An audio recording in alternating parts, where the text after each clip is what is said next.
لہو اس کے لیے یعنی انسان کے لیے معقباتن باری باری آنے والے فرشتے ہیں. معقباتن کا جو لفظ ہے عین قاف با سے ہے, ایڑی کو کہتے ہیں. یہاں بات ہو رہی ہے ان فرشتوں کی جو انسان کے پاس باری باری آتے ہیں. من بین یدیہ ومن خلفہ, اس کے آگے سے اور اس کے پیچھے سے. کرتے کیا ہے؟ یحفظونہ, جو حفاظت کرتے ہیں اس کی, من امر اللہ, اللہ کے حکم سے. یعنی یہ کام اپنی مرضی سے نہیں کرتے, اللہ کے حکم سے کرتے ہیں. اب یہاں انسان کو جو اللہ تعالیٰ نے اپنے فرشتوں کے ذریعے گھیرا ہوا ہے اس کا ذکر کیا جا رہا ہے کہ اللہ سبحانہ تعالیٰ نے انسان کے ساتھ, بلکہ ہر انسان کے ساتھ کچھ فرشتے لگا رکھے ہیں. اور یہاں پر معقباتن سے ایک معنی تو باری باری آنے والے فرشتے ہیں, جس کے بارے میں ایک روایت بھی آتی ہے. نبی اکرم صلی اللہ علیہ وسلم نے فرمایا, لوگوں فرشتے تمہارے پاس پے در پے آتے جاتے رہتے ہیں, رات کے بھی اور دن کے بھی. ان کا میل صبح اور عصر کی نماز میں ہوتا ہے. یعنی ان کی ملاقات جو ہے وہ صبح یعنی فجر کی نماز اور عصر کی نماز میں ہوتی ہے. تب تم میں رات گزارنے والے آسمان پر چڑھ جاتے ہیں تو باوجود علم رکھنے کے اللہ تعالیٰ ان سے پوچھتا ہے کہ تم نے میرے بندوں کو کس حالت میں چھوڑا؟ وہ جواب دیتے ہیں کہ ہم گئے تو وہ نماز میں تھے اور آئے تو انہیں نماز ہی میں چھوڑا. اس سے بخاری نے روایت کیا ہے. 2 فرشتے صبح فجر کے ٹائم پر آتے ہیں آپ کے پاس, اور 2 فرشتے عصر کے ٹائم پر آتے ہیں. ان کا میٹنگ ٹائم جو ہے وہ فجر اور عصر ہے. ایکچولی شفٹس چینج ہو رہی ہوتی ہیں. جو آپ کے پاس عصر سے فجر تک تھے اب انہوں نے جانا ہوتا ہے, اور جو فجر سے عصر تک ہوتے ہیں پھر وہ آ جاتے ہیں. ٹھیک ہے نا؟ تو اس طرح سے 24 آورز آپ گھیرے میں ہیں. اللہ تعالیٰ نے آپ کو گھیرا ہوا ہے. کبھی آپ نے فیل کیا اس کو کہ آپ کے آس پاس یہ 2 فرشتے ہیں آل ٹائم؟ 2 ڈفرنٹ ہیں جو فجر سے عصر تک ہوتے ہیں, پھر 2 ڈفرنٹ ہیں جو عصر سے فجر تک ہوتے ہیں. اور اگر آپ نے آن ٹائم نماز پڑھی فجر کی اور عصر کی تو اللہ تعالیٰ تو جانتے ہیں آپ کے بارے میں سب کچھ, لیکن فرشتوں کی گواہی کے لیے فرشتوں سے کیا پوچھتے ہیں؟ میرے بندے کو کس حال میں پایا؟ تو جب فجر کی شفٹ چینج ہو رہی تھی جن فرشتوں کی, وہ آپ کو چھوڑ کر جا رہے تھے تو آپ کس حالت میں تھے؟ نماز پڑھ رہے تھے. اور جو آئے تھے انہوں نے آپ کو کس حالت میں پایا؟ آپ نماز میں تھے. ٹھیک ہے. اور یہاں آپ دیکھیے تو من بین یدیہ ومن خلفہ کی بات ہو رہی ہے, اس کے آگے سے اور اس کے پیچھے سے. سورہ قاف میں آتا ہے, اللہ سبحانہ تعالیٰ فرماتے ہیں اذ یتلقی المتلقیان عن الیمین وعن الشمال قعید ما یلفظ من قول الا لدیہ رقیب عتید. اس انسان کے دائیں اور بائیں جانب ٹوٹل 2 فرشتے ہیں جو کیا کرتے ہیں؟ جو لفظ اس کے منہ سے نکلتا ہے اس کو لکھ لیتے ہیں. اب جو رائٹ سائڈ والا فرشتہ ہے وہ ساری نیکی کی باتیں لکھتا ہے, اور جو لیفٹ سائڈ والا فرشتہ ہے وہ ساری بری باتیں لکھتا ہے. غلطیاں, کوتاہیاں, گناہ, بدعتیں, غیبتیں, چگلیاں, وہ سب لکھتا ہے. ان فرشتوں کا نام کرامن کاتبین ہے. یہاں مفسرین کہتے ہیں کہ اس سے مراد, معقبات سے مراد کرامن کاتبین بھی ہو سکتے ہیں. تو اس آیت میں فرشتے آگے پیچھے ہیں, اور جو آیت نمبر 17 ہم نے سورہ قاف کی دیکھی تو اس میں کیا ہے؟ دائیں اور بائیں. ٹھیک ہے. اس کے علاوہ اللہ سبحانہ تعالیٰ نے مستقل ہم پر ایک جن یعنی شیطان اور ایک فرشتہ مقرر کر رکھا ہے. اس بارے میں روایت آتی ہے, نبی اکرم صلی اللہ علیہ وسلم نے فرمایا, تم میں سے ہر ایک کے ساتھ اللہ تعالیٰ نے اس کا ایک ساتھی جن یعنی شیطان اور ایک فرشتہ مقرر کیا ہے. لوگوں نے کہا, اے اللہ کے رسول صلی اللہ علیہ وسلم, کیا آپ کے ساتھ بھی؟ آپ صلی اللہ علیہ وسلم نے فرمایا, ہاں میرے ساتھ بھی, لیکن اللہ نے اس پر میری مدد کی ہے اور وہ مطیع ہو گیا ہے. کون؟ شیطان. ٹھیک ہے. وہ مجھے بھلائی کے سوا کچھ نہیں کہتا. اسے مسلم نے روایت کیا ہے. تو ایک جن شیطان جو آپ کو برائی کی طرف لے جانے کے لیے، وسوسہ دینے کے لیے مقرر کیا گیا ہے، ایک ٹیسٹ ہے ہمارا، اور فرشتہ بھی ان ادر وے مقرر کیا گیا ہے نیکی کا الہام کرنے کے لیے. تو آپ یہ نہیں کہہ سکتے کہ اللہ تعالیٰ نے کیوں شیطان ہم پر مقرر کیا ہے، ہمیں جو برائی کی دعوت دیتا ہے. تو دوسری طرف آپ یہ بھی دیکھیے کہ اللہ تعالیٰ نے فرشتہ بھی تو مقرر کیا ہے جو آپ کو نیکی کا الہام کرتا ہے، نیکی کا حکم دیتا ہے. کبھی کبھی آپ نے سوچا ہوگا کہ بیٹھے بٹھائے نیکی کا آئیڈیا دماغ میں آ جاتا ہے اور آپ اس کو کرنے لگ جاتے ہیں، تو یہ فرشتے کی سپورٹ ہوتی ہے آپ کو. تو کچھ مفسرین کہتے ہیں کہ یہاں سے یہ فرشتے بھی مراد ہیں. اب تینوں فرشتوں کو ہی مراد لے سکتے ہیں کیونکہ یہ سارے فرشتے آپ کے آس پاس ہی ہیں. باری باری آنے والے فرشتے، اسی طرح سے کرامن کاتبین، اور اسی طرح سے ایک ساتھی فرشتہ جو آپ کو نیکی کا الہام دینے کے لیے ہر وقت آپ کے ساتھ موجود ہے. یہ دن رات کی چوکی دار ہیں جو آپ کے اوپر مقرر کیے گئے ہیں، جو آپ کو برے کاموں سے، مصیبتوں سے بچاتے ہیں، آپ کی حفاظت کرتے ہیں. پھر اسی طرح سے اچھے برے اعمال اس کی بھی حفاظت کرتے ہیں، یعنی اس کو لکھتے ہیں اللہ کے اذن سے، اللہ کے حکم سے. پھر یہ کہ یہ اعمال پہنچاتے بھی ہیں اللہ تعالیٰ کے پاس. ٹھیک ہے، یہ جو صبح شام کے فرشتے ہیں نا، جن کی ڈیوٹیز چینج ہوتی ہیں، ان کا ایک کام یہ بھی ہے کہ یہ ہمارے اعمال اللہ کے پاس لے کر جاتے ہیں. ڈیلی بیسس پر ہماری انٹری ہو رہی ہوتی ہے اعمال کی. اور یہاں جو یہ بات ہو رہی ہے نا، یحفظونہ، جو حفاظت کرتے ہیں اس کی، من امر اللہ، اللہ کے حکم سے. تو یہ حفاظت فزیکلی بھی کرتے ہیں. اللہ تعالیٰ نے آپ کے جسم کی حفاظت کرنے کے لیے بھی فرشتوں کو مقرر کر رکھا ہے. جیسے ہی آپ آیت الکرسی پڑھتے ہیں، ایک فرشتہ آپ پر مقرر ہو جاتا ہے جو آپ کی سیکیورٹی کرتا ہے. جیسے ہی آپ گھر سے نکلتے وقت دعا پڑھتے ہیں، ایک فرشتہ آپ کے لیے مقرر ہو جاتا ہے جو آپ کی سیکیورٹی کرتا ہے. اسی طرح سے یہ ہمارے لیے دعائیں بھی کرتے ہیں، کیونکہ انسان جب نافرمانی کرتا ہے نا، چونکہ وہ اللہ تعالیٰ کی نافرمانی کرتا ہے، اس لیے اس پر فوراً اللہ تعالیٰ کی پکڑ آنی چاہیے. لیکن یہ فرشتے دعائیں کرتے ہیں کہ اللہ تعالیٰ اس کو معاف کر دے. اور انشاءاللہ آپ آگے پڑھیں گے کہ قرآن پاک میں ان فرشتوں کی مومنین کے لیے دعا آتی ہے. یہ باقاعدہ مومنین کے لیے استغفار کرتے ہیں، مغفرت کی دعا کرتے ہیں کہ یا اللہ تو اس کو پکڑنا نہیں، اس سے غلطی ہو گئی ہے، اس کو معاف کر دے. تو یہ آپ کی اس اعتبار سے بھی حفاظت کرتے ہیں. پھر یہ کہ نیکی کا الہام کرتے ہیں، تو یہ بھی آپ کی حفاظت ہے، کیونکہ جب آپ نیکیاں کریں گے تو انشاءاللہ آپ محفوظ رہیں گے، دنیا میں بھی پریشانیوں سے اور آخرت میں بھی انشاءاللہ پریشانیوں سے. تو اس چیز کو فیل کرنا ہے کہ فرشتے آپ کو آل ٹائم گھیرے ہوئے ہیں. اور کتنے فرشتے، 6-7 تو میں نے ابھی ہی گنوا دی آپ کو، اس کے علاوہ جانے کتنے فرشتے.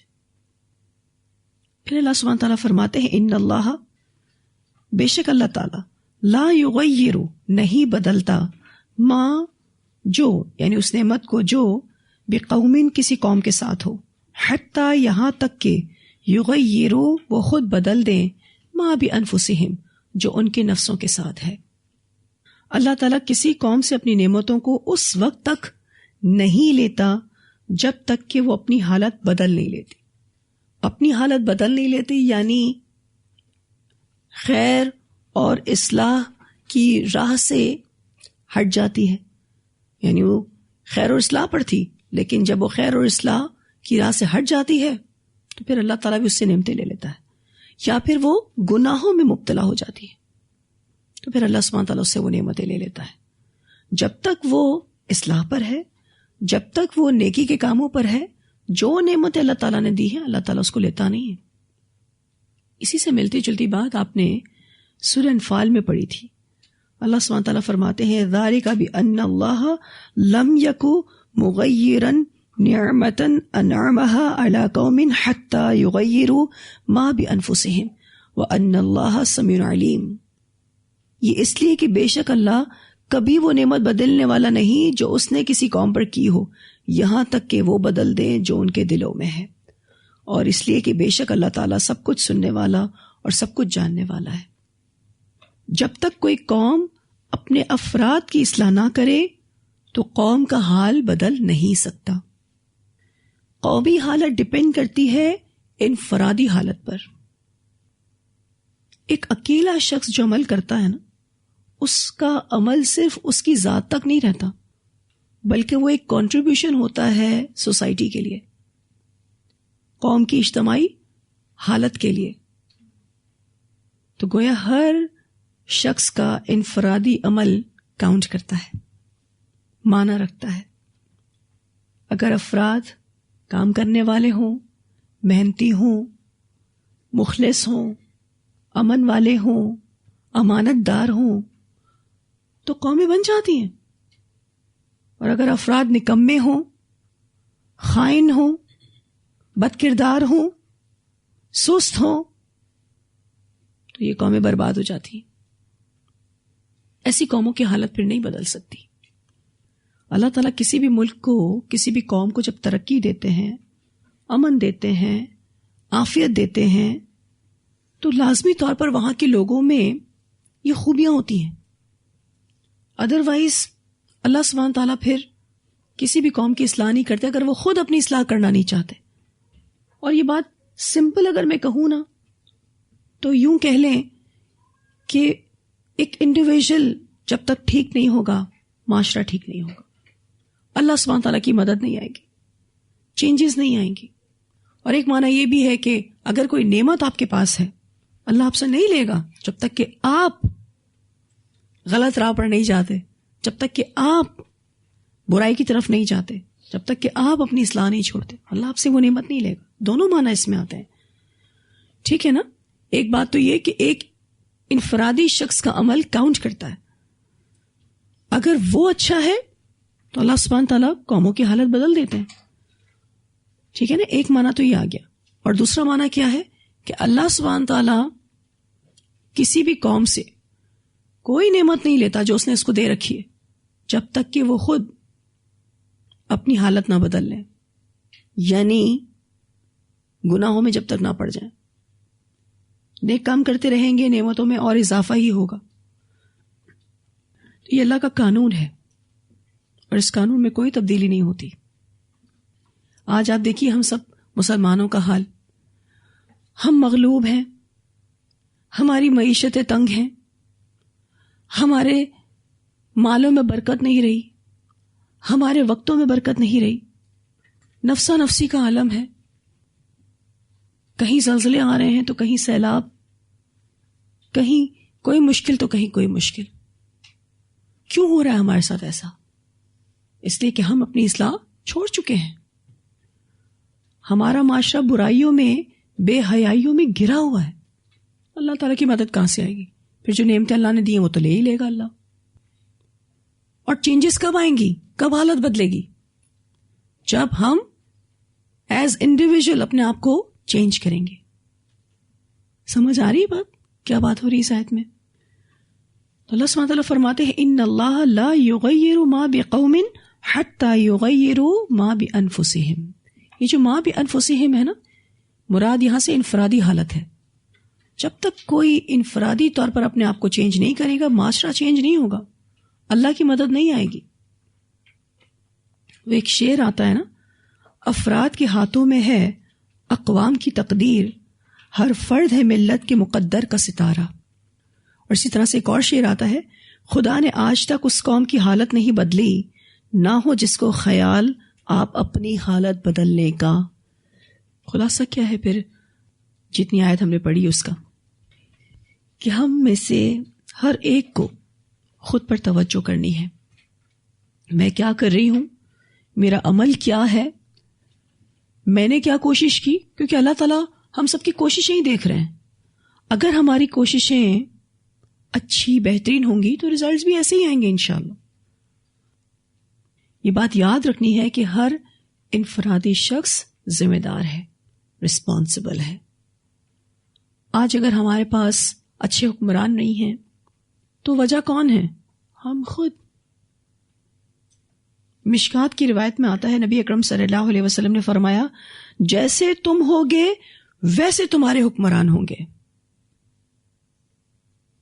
اور اگر حکومت بہت اچھی بھی ہو تو کیا کر لے گی جب عوام ہی اچھی نہ ہو؟ اگر ہر انڈیویجول کرپٹ ہے اور اگر حکومت امانت دار بھی ہے تو کیا کر لے گی حکومت؟ چینجز تو تبھی آئیں گے جب ہر انڈیویجول اپنے آپ کو چینج کرنا چاہے گا. آج ہم بہت باتیں کرتے ہیں کہ حکمران ایسے، حکمران ویسے، تو کبھی یہ کیوں نہیں سوچتے کہ یہ حکمران ہم پر مسلط کیوں کیے گئے؟ آج جب کوئی انڈیویجول سگنل توڑتا ہے تو کیا وہ کرپٹ نہیں ہے؟ بجلی کی چوری کرتا ہے، گیس کی چوری کرتا ہے تو وہ کرپٹ نہیں ہے؟ اور چوری کرنا اپنا حق سمجھتا ہے تو کیا یہ کرپشن نہیں ہے نا؟ یہ کرپشن تو کیسے چینجز آئیں گی؟ کیسے ہمارا ملک ترقی کرے گا؟ آپ کو پتا ہے یہ ایسا ملک ہے، اتنا سرسبز ملک ہے کہ تھوڑی بارش پڑے نا اس کی مٹی اتنی زرخیز ہے کہ ہریالی ہو جائے ہر طرف. لیکن آپ دیکھیے کہ کیا حالات ہو گئے ہیں ہمارے ملک میں. جو ملک اپنے آپ میں کتنی چیزوں میں خود کفیل تھا، آج وہ چیزیں بھی ہم نان مسلم سے مانگنے پر مجبور ہو گئے. ہمارے پاس ریزروز ہی نہیں ہے کچھ بھی. اتنی معیشت تنگ ہو گئی ہے. ایسا نہیں ہے کہ مہنگائی صرف پاکستان میں ہی ہے، مہنگائی تو دنیا میں اور بہت جگہوں پر بھی ہے، وہ تو قیامت کی نشانیوں میں سے ایک نشانی ہے. لیکن ہمارے ہاں یہ مسئلہ ہے کہ مہنگائی کے ساتھ ساتھ ہمارے پاس انکم بھی نہیں ہے. تو یہ سارے ایشوز ہمارے ساتھ کیوں ہو رہے ہیں؟ ایسا کیا کر دیا ہم نے؟ آج آپ کسی مسلمان کے ساتھ معاملہ کریں، بے شک اس نے دینی لبادہ اوڑا ہوا ہو، وہ آپ کو چیٹ کرنے سے پیچھے نہیں ہٹے گا. جو کاروباری معاملات ہیں آپ کو کوئی ہی ملے گا امانت دار. دیکھا جائے تو 5 وقت کے نمازی ہوتے ہیں لوگ، لیکن کاروبار میں دھوکہ دہی سے کام لیتے ہیں. اور مسلمانوں کے یہ لین دین کے معاملات دیگر نان مسلم قوموں کے مقابلے میں بہت پستی کا شکار ہے، بہت گڑبڑ کا شکار ہے، بہت زیادہ خیانت ہے اس میں. آج آپ کسی نان مسلم اسٹیٹ میں چلے جائیں، آپ بڑے کانفیڈنٹلی کاروبار کرتے ہیں، بزنس کرتے ہیں، کیونکہ وہاں آپ کو اس طریقے سے چیٹنگ نہیں ملتی.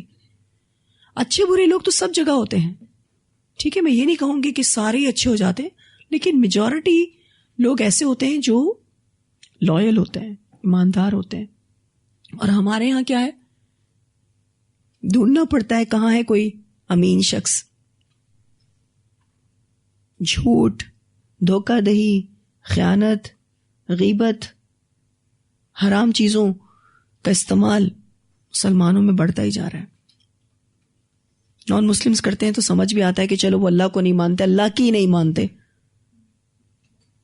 ہم تو اللہ کو بھی مانتے ہیں اور یہ دعویٰ بھی کرتے ہیں ہم اللہ کی مانتے بھی ہیں، لیکن اعمال بہت ہی گڑبڑ کا شکار ہے. یہ چینجز کہاں سے آئیں گے پھر؟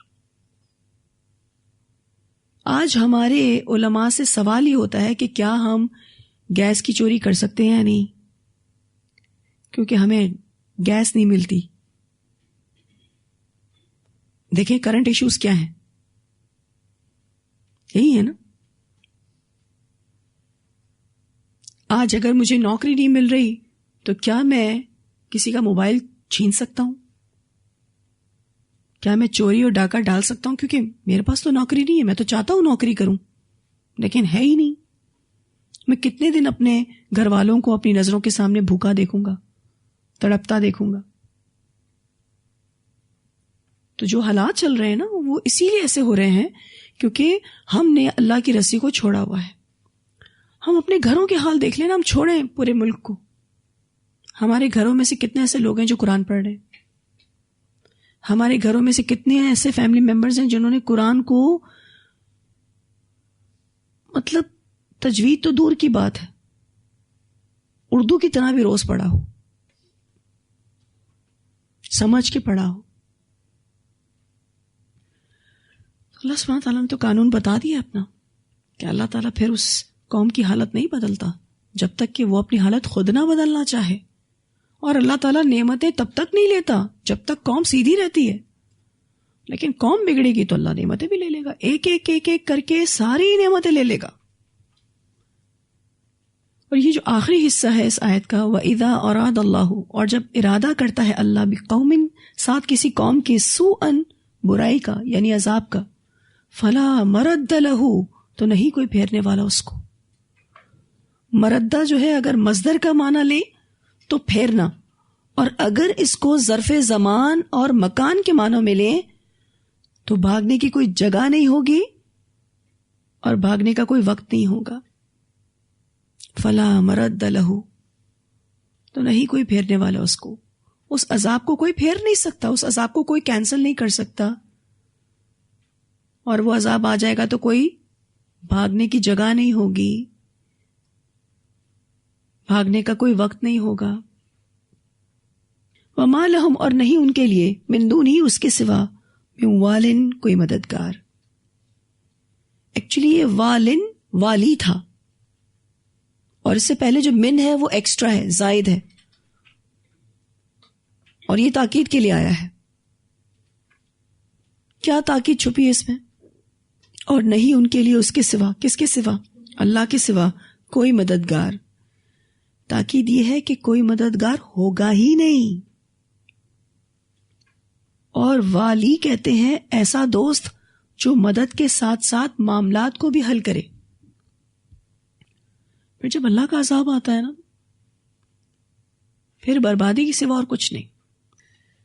آج آپ دیکھیے تو بارشوں کی پیشن گوئی ہوتی ہے، طوفان کی پیشن گوئی ہوتی ہے، لوگ تھوڑی بہت پریکاشنز کر بھی لیتے ہیں، لیکن اس تیز بارش کو آنے سے، اس طوفان کو آنے سے روک نہیں سکتے.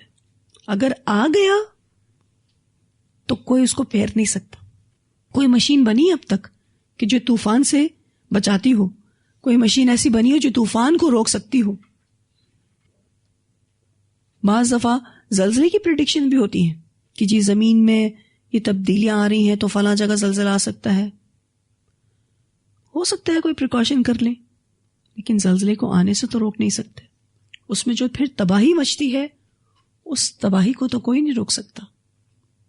سیلاب کو کوئی روک سکتا ہے نہ کوئی طوفان کو روک سکتا ہے. اللہ تعالیٰ کا عذاب آ جاتا ہے نا، پھر بچت نہیں ہے. اور اللہ تعالیٰ عذاب اسی پر لاتے ہیں جو اس عذاب کو ڈیزرو کرتے ہیں. اللہ ظالم نہیں ہے. اتنی آیات کی تلاوت سنتے ہیں. اللہ یعلم ما تحمل کل انثى وما تغیض الارحام وما تزداد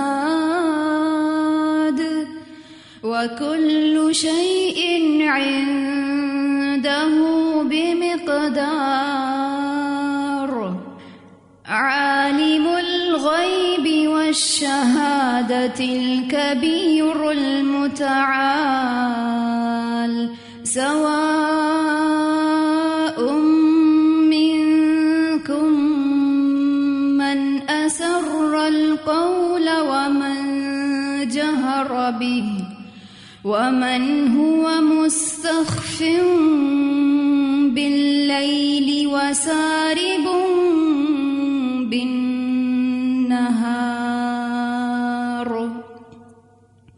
له معقبات من بين يديه ومن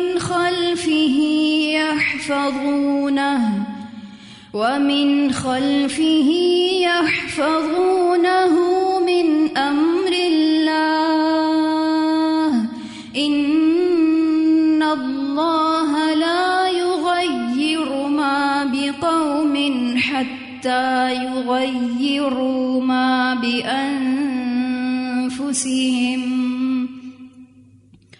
وإذا أراد الله بقوم سوءا فلا مرد له وما لهم